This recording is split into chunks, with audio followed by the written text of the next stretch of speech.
Magandang umaga, Pilipinas! You're still watching Agri TV's Mad About Koi. We are still here in Cebu at katatapos lang natin ng 10th anniversary Koi Show ng Philippine Cebu Koi Club.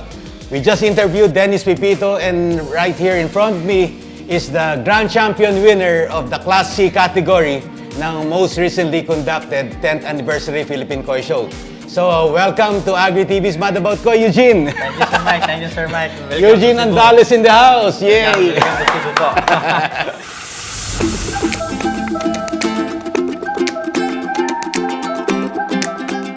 Give us a brief background of how you started with Koi. Actually, I started in pandemic. Oo, kasi before, yung tatay ko may koi kasi.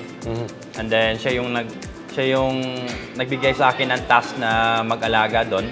And then nag-stop lang ako kasi nag-brown out kasi noon. Tapos yun, di pa namin alam na anong gagawin. Ngayon sa pandemic, gusto kong bumalik kasi mostly of my friends is keeping koi. And then one day they invite me to their pond, then nakita ko, wow. Ganun pala kalaki yung mga koi. And then, nakilala ko si Dennis. And then, sila Konsehal Bobby, tsaka sila Neil McBride.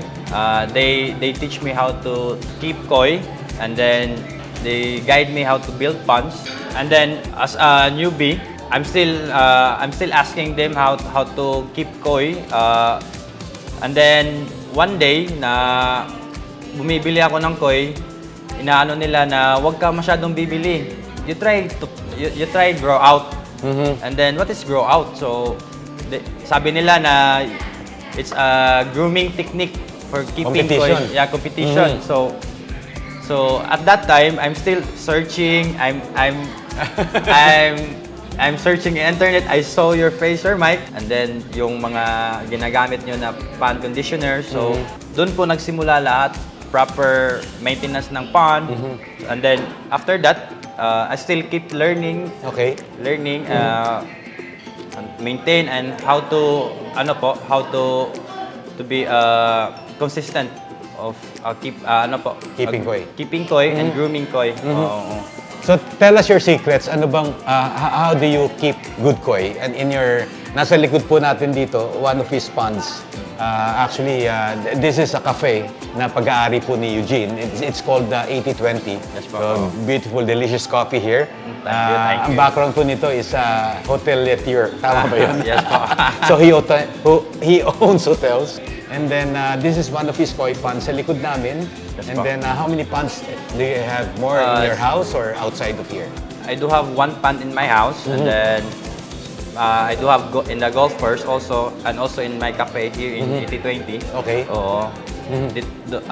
Depende po kung anong outcome ng koi, saan ko po sila ibabagsak. Tell us your one of your techniques and secrets in grooming beautiful koi.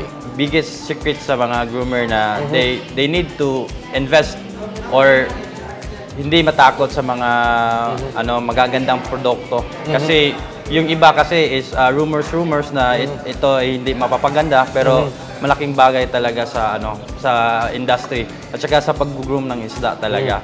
As my experience po.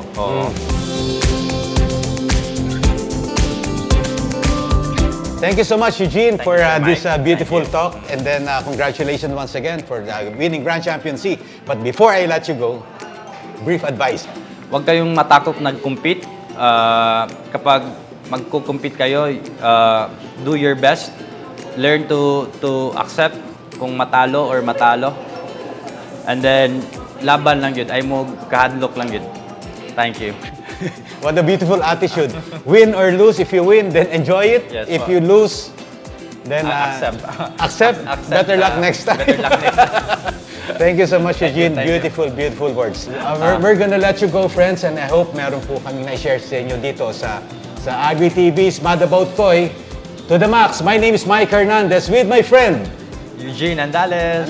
So, kita-kits next week. Thank you po. Salamat, Eugene. Give me a high five. Thank you. Congratulations. Ganda nito.